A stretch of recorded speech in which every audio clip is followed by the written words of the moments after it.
হযরত ওমর যখন ইসলামের দ্বিতীয় খলিফা ছিলেন, তখন পারস্যে একটি যুদ্ধে মুসলিম সাহাবারা যুদ্ধের ময়দানে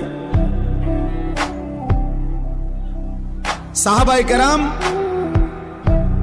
এক টানা 24 ঘন্টা মানে সারা দিন যুদ্ধ করছে, সারা রাত যুদ্ধ করছে।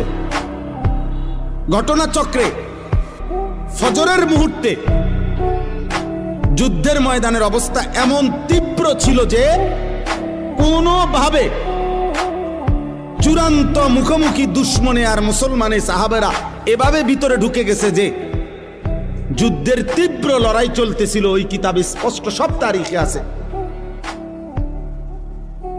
ফজরের নামাজ ওয়াক্ত চলে যাইতেছে, কিন্তু মুসলিম সাহাবীরা যুদ্ধের ময়দানে যুদ্ধটা শেষ করতে পারতেছে না কোনোভাবে।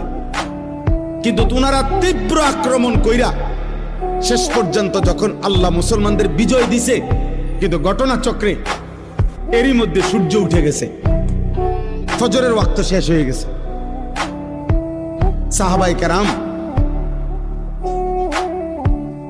সূর্য উঠার পরে গিয়া ফজরের নামাজ কাজা করছে।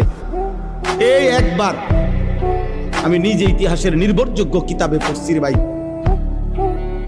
কিতাবে আছে হযরত আনাস রাদিয়াল্লাহু তাআলা পরবর্তীতে মৃত্যু পর্যন্ত, আনাস রাদিয়াল্লাহু তাআলা লম্বা হায়াত পাইছিলেন, উনি অনেক হায়াত পাইছেন, 90-এর ঊর্ধ্বে।